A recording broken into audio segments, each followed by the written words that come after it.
Hello everyone. उम्मीद करता हूँ आप सबने तैयारी अच्छे से करी है और एग्ज़ाम के लिए भी मेंटली प्रिपेयर हो गए हैं। हाँ, जितने भी स्टूडेंट्स हैं जो मेरे पास कॉल कर रहे हैं और उनका सबका एक कॉमन क्वेश्चन है कि सर कॉन्फिडेंस नहीं आ रहा है, 3-4 दिन बाद एग्ज़ाम है और जो रिक्वायर्ड एक सर्टेन लेवल ऑफ कॉन्फिडेंस होता है कि मैं इस बार निकाल लूँगा या मुझे सब कुछ आता है, वो कॉन्फिडेंस नहीं आ पा रहा है। देखिए भाई, कॉन्फिडेंस ना आने के 3 मेजर रीज़न होते हैं। पहला, नेचुरली सबको लगता है कि कॉन्फिडेंस नहीं है। जब मैं भी एग्जाम दे रहा था तो कहीं दिमाग में ये तो आता था कि मैं भूल रहा हूँ कुछ, क्या बोल रहा हूँ वो पता नहीं है।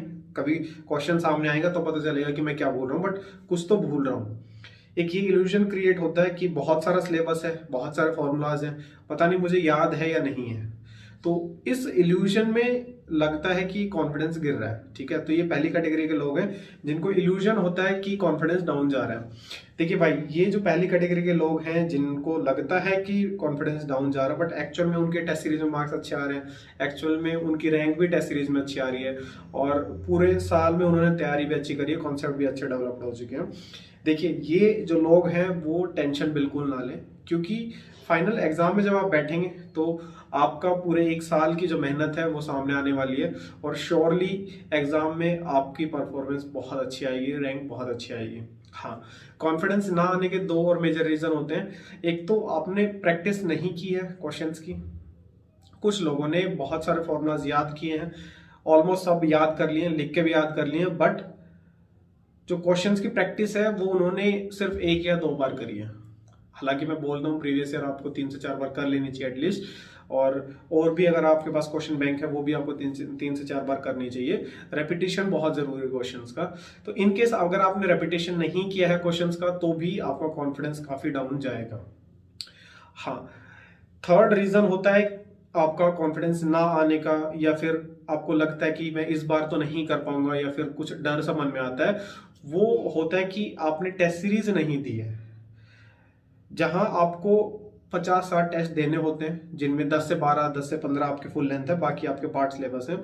तो वो टेस्ट सीरीज ना देने की वजह से हमें ऐसा लगता है कि हम इस बार नहीं कर पाएंगे, जो कि ठीक लगता है। देखिए, अगर रीजन नंबर सेकंड और रीजन नंबर थर्ड में से आपका कोई रीजन है कि आपने प्रैक्टिस नहीं की है या फिर आपने टेस्ट सीरीज नहीं दी है, तो ये जायज है, नेचुरल है कि आपको कॉन्फिडेंस नहीं आएगा। जो कैटेगरी 1 के लोग हैं जिनकी परफॉर्मेंस बहुत अच्छी आ रही है, रैंक भी बहुत अच्छी आ रही है, मार्क्स भी अच्छे आ रहे हैं और कंसिस्टेंटली उन्होंने मेहनत भी करी है, प्रैक्टिस भी करी है, तो उनको अगर ऐसा लगता है कि कॉन्फिडेंस नहीं आ रहा है या फिर इस बार पता नहीं हो पाएगा नहीं हो पाएगा, वो लोग टेंशन ना ले बिल्कुल भी। क्योंकि जितना पॉसिबल था वो आप लोगों ने किया है। अब मन को थोड़ा शांत रखेंगे और एग्जाम देने चले जाएंगे। थोड़ा भरोसा रखें, मेहनत कभी किसी के बेकार नहीं जाती है। ठीक है, एक्चुअल में आप लोगों ने मेहनत करी है तो श्योरली उसका फ्रूटफुल रिजल्ट आएगा ही आएगा। हाँ, कैटेगरी नंबर 2 और 3 वाले जो लोग हैं जिन्होंने टेस्ट सीरीज नहीं दी है या क्वेश्चंस की प्रैक्टिस नहीं करी है, उनके लिए एक सजेशन है कि अवेलेबल टाइम में हम जो बेस्ट पॉसिबल है वो करेंगे। और बेस्ट पॉसिबल क्या हो सकता है वो मैं आपको बताता हूँ। एक तो आप फॉर्मूला सारे लिख के याद करेंगे। ठीक है, एक बार एटलीस्ट सारे फॉर्मूलाज आप लिख के याद करेंगे।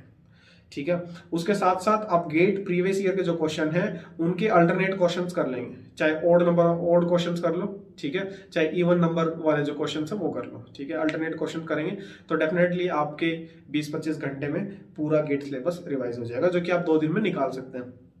तो इतना करने से आपने फॉर्मूलाज लिख के याद कर लिए, गेट प्रीवियस ईयर के अल्टरनेट क्वेश्चन लगा लिए और आप कोई 2 फुल लेंथ टेस्ट और दे लेंगे, तो एक बेसिक आपकी रिक्वायर्ड जो मेहनत थी, जो प्रैक्टिस थी वो आपने करी और थोड़ा सा टेस्ट सीरीज को महत्व दिया, थोड़ा सा टेस्ट सीरीज में आपने आपको रख के देखा कि आप कैसा परफॉर्म करने वाले हैं और थोड़ा अपने फॉर्मूलाज याद कर लिए। तो इससे एक बेसिक जो तैयारी, एक बेसिक जो एग्जाम के लिए आपकी जिम्मेदारी बनती है वो आपने निभाई है। ठीक है, उसके बाद आप जब एग्जाम देने जाएंगे और मान लो आपका सिलेक्शन नहीं होता बट एक सर्टेन लेवल ऑफ मार्क्स आपको मिल जाते हैं, तो उससे आपको, आपका सिलेक्शन बेशक ना हो बट आपको कॉन्फिडेंस जरूर आ जाएगा कि मैंने इतनी मेहनत करी, इतने मार्क्स आ गए, अगले साल मैं इतनी मेहनत करूंगा तो इतने मार्क्स आ जाएंगे। तो ये आपका कॉन्फिडेंस बिल्ड करने के लिए भी आपके लास्ट के 3-4 दिन आपके लिए बहुत इंपॉर्टेंट हो जाते हैं। तो जिन लोगों की तैयारी अच्छी है वो टेंशन बिल्कुल ना लें, आराम से रिलैक्स रहें, कूल रहें, काम रहें और एग्ज़ाम देकर आएँ, ठीक है। और जिन लोगों ने तैयारी में थोड़ी सी लापरवाही बरती है, टेस्ट सीरीज नहीं दी है या क्वेश्चंस की प्रैक्टिस नहीं करी है, वो लोग एक बार फॉर्मूला सारे लिख के याद करेंगे, प्लस 2 टेस्ट देंगे और क्वेश्चंस लगाएंगे गेट प्रीवियस ईयर के अल्टरनेट वाले, ठीक है। इसके अलावा अगर आपकी कोई क्वेरी, कोई डाउट है तो आप कमेंट में डाल सकते हैं, कोशिश करी जाएगी उनको रिजॉल्व किया जाए, ठीक है। चलिए, ऑल द बेस्ट।